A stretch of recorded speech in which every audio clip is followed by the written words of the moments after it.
Dear colleagues, dear friends, allow me to express my deepest gratitude for the opportunity to participate remotely in the CEE Digital Summit and to talk about digitalization, which the European Parliament, the current Czech presidency of the Council, considers as one of their top priorities.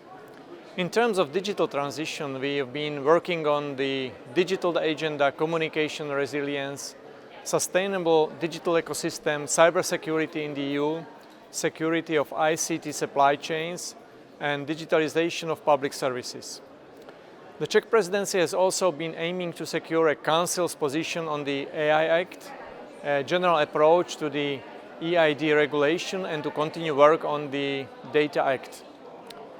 As a digital ambassador for the League for Digital Boost, I know that we need to deliver on the changes broadly by the Digital Services Act.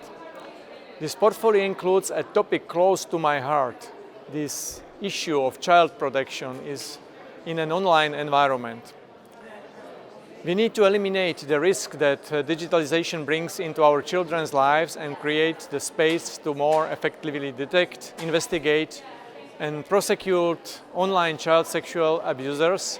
And by implementing these preventive measures, we will be able to protect many children. Furthermore, the need to reach significant progress in the sphere of digitalization was shown particularly after the COVID-19 pandemic recession. The pandemic undoubtedly highlighted the central role that digital technology plays in building a sustainable, prosperous, and bright future.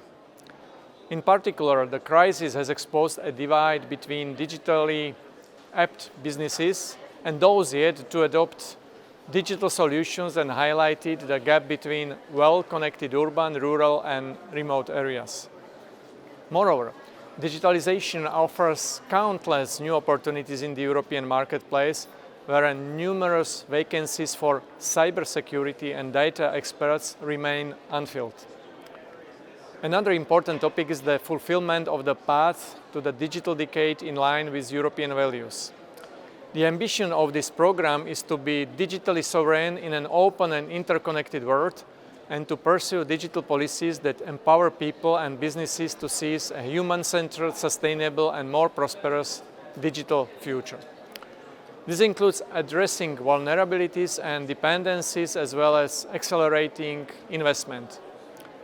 Therefore, we need to introduce digital learning, from highly skilled to standard work-based digital requalification and lifelong learning for seniors.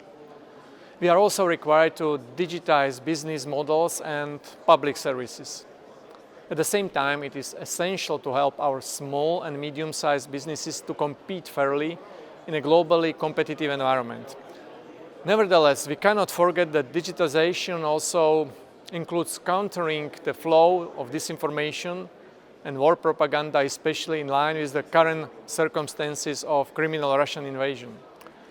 The path to the digital decade therefore aims at creating a more hostile online environment for both paid as well as naive trolls. Simultaneously, as a member of the European Parliament's Committee on the Internal Market and Consumer Protection, I am very pleased to have been at the birth of the harmonization of the chargers initiative for small and medium-sized electronic devices. A common charger saves both the consumer's wallet and the environment. Therefore, it can be said that the new law will make European consumers' lives easier, save them money, and provide them with more freedom of choice when purchasing electronic devices. It will also reduce one of the fastest growing types of waste in the EU, e-waste. Hence, the law is also important for the US Green Transition Program. In addition, in 2 years' time, the single charger rules will apply also to laptops, tablets, digital cameras, e-readers, toys, headphones, and smartwatches.